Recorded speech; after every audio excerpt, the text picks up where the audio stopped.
Steel cage and corral traps are supposed to be the silver bullet for feral hogs. So why are fields still shredded, fences still smashed, and farmers still losing millions? Here's the uncomfortable truth. The trap usually isn't the problem. The way it's used is. Wild boars learn fast, move in tight family groups, and one bad capture can train the rest to avoid you for months. In this video, you'll see the #1 mistake that turns an expensive trap into useless metal, the simple pre-bait routine that makes hogs feel safe, and the timing rule that helps you catch the whole sounder, not just a few stragglers.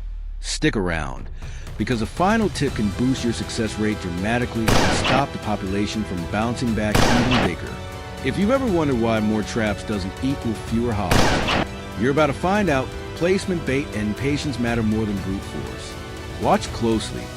One wrong trigger moment can ruin weeks of work. And yes, nighttime is when it happens.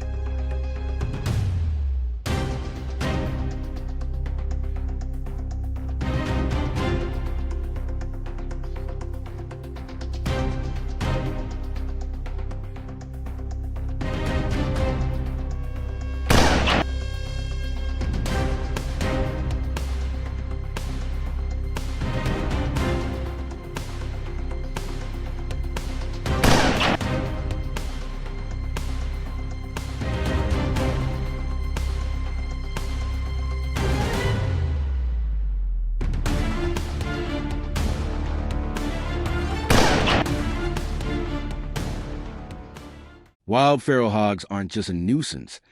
They're a fast-moving ecological and economic disaster. In many regions, they uproot pasture like a rototiller, destroy irrigation lines, contaminate water, and wipe out food plots overnight. Their impact adds up quickly. Crop losses, fence repairs, vehicle collisions, and disease risk for livestock. The scary part is the math.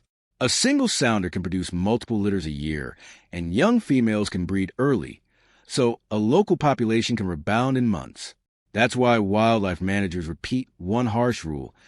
If you don't remove a large share of hogs every year, the problem keeps growing. So why do effective steel cage traps and corral traps sometimes fail? Because trapping success isn't only about catching hogs. It's about catching the right number at the right time.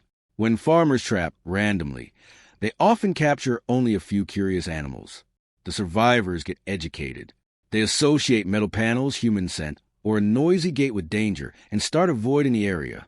Soon you have trap-shy hogs that still breed, still raid crops, and now require even more effort to control. The goal is simple. Capture the entire sounder in one drop. That's where modern corral trapping shines. A properly built corral trap, usually 30 to 40 feet across, creates enough space for the whole group to enter and feed comfortably. The walls need to be tall, about 5 feet, and strong, because hogs are powerful, athletic, and surprisingly good climbers when panicked. Weak wire or flimsy panels invite breakouts, and one escape teaches the rest exactly what to fear. Next comes the biggest hidden flaw most people miss: placement. A perfect trap in the wrong spot catches nothing. Hogs travel with purpose.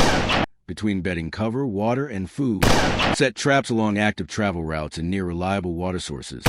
Then confirm activity with sign. With soil, wallows, tracks, and fresh droppings.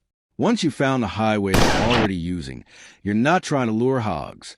You're simply intercepting them. Now we set up the next critical step: conditioning.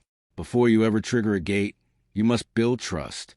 This is why agencies like USDA and state programs spend millions on feral hog control. The stakes are too high for guesswork. Some states are even approving stronger measures, including toxicants in tightly regulated settings, because traditional efforts alone can't keep pace. But for most landowners, trapping remains the most practical tool. If it's done strategically, use a remote trigger gate with a cellular camera whenever possible. It lets you wait until most of the sounder is inside, then drop the gate at the exact moment. Manual gates often close too soon or too late, leaving half the group outside and turning them into lifelong skeptics.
If you want consistent results, treat trapping like a short campaign, not a single event.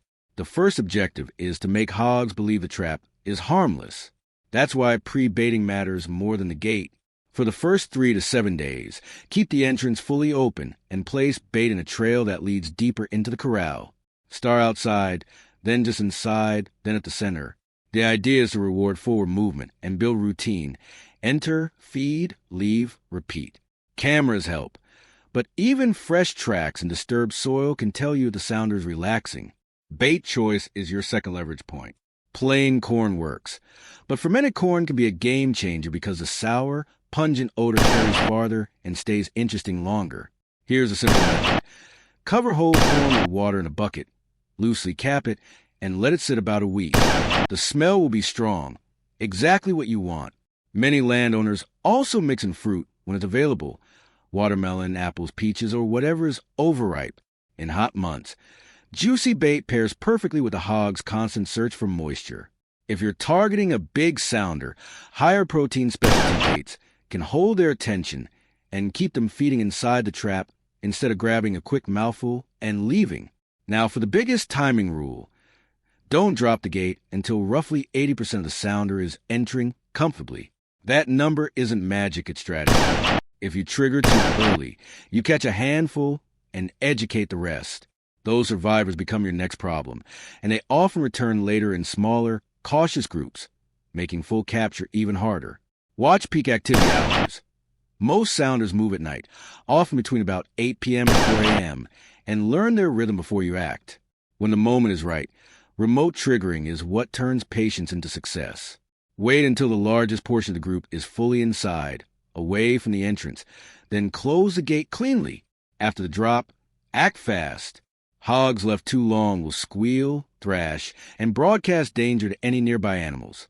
Heat stress is also real, especially in warm weather. The faster you handle the capture, the less you train future hogs to fear that location. Finally, don't let hogs pattern you. Rotate trap sites every few months, especially if activity slows. These animals adapt quickly, but you can stay ahead by changing the intercept point along their travel routes. In Part 4, we'll cover the most common build errors, how to prevent jump outs and breakouts, and a step-by-step checklist you can follow each time you set a trap. One more detail that boosts entry rates: reduce human alarm signals. Wear gloves, avoid spilling fuel or strong soap scents, and don't park right beside the site. If possible, add short funnel wings at the entrance, so hogs naturally line up and drift inside. Keep bait dry under cover if rain is expected. Wet, moldy bait can cut visits overnight. Refresh bait at night daily so the area stays active without noise. In the final stretch, most failures come down to 3 things: weak construction, sloppy setup, and poor follow-through. Start with a build. A corral trap must be tall and rigid. If panels flex, hogs push until the seam opens. Use solid steel panels or heavy-gauge livestock panels reinforced with T-posts driven deep. Tie every joint tight and eliminate gaps at ground level. Hogs will nose under the wall if soil is loose. If your terrain slopes, grade the base or add a ground skirt so the bottom stays sealed. A 5-foot wall is a minimum, but adding a top rail or inward lean helps prevent jump outs when animals panic. Next, fix the gate problem. Manual guillotine. Gates often close when the first hog hits the trigger, and that almost guarantees partial capture. Remote trigger gates are better because you choose the moment.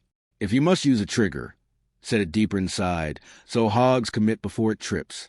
Also make sure the entrance is wide and inviting during pre-baiting. Narrow openings feel like a choke point and can spook dominant adults. Now, follow a simple, repeatable checklist. Scout. Confirm fresh sign and pick a travel corridor near water or cover. Set. Build a corral on firm ground. Stabilize panels and clear sharp debris. Condition. Pre-bait 3 to 7 days with the gate open. Move bait progressively inward. Monitor. Use a camera to count hogs and identify the full sounder size. Trigger. Drop only when about 80% is feeding calmly inside. Retrieve. Handle quickly to reduce stress, noise, and heat exposure. Reset. Rebait the same night if more hogs are active nearby. 2 advanced tactics improve consistency. First, add a funnel. Short wing panels guiding hogs to the opening reduce hesitation and keep the group moving together. Second, manage scent and pressure. Wear gloves. Avoid diesel or loud equipment at the site, and approach downwind when possible. Hogs don't need to see you to learn you're there. Finally, remember the real goal, population reduction, not a catch. If you capture only a few animals and stop, the survivors reproduce and refill the area fast. But if you remove whole sounders repeatedly, damage drops dramatically. That's why rotating locations every few months works. It breaks their avoidance learning and intercepts new groups moving in. If you've ever trapped hogs, tell us what worked and what failed in your area. Your experience would save someone weeks of trial and error. And if you want the exact trap layout, bait recipe, and camera settings we use, subscribe, because the next video goes even deeper. One last warning, never assume no photos means no hogs. They may circle downwind, test the edges, then enter after midnight. Keep monitoring for at least a week before moving the site. If you spot repeated refusals at the doorway, widen the opening, reduce human visits, and place bait just outside for one more night to rebuild confidence. Then shift it back inside. Small tweaks beat more steel.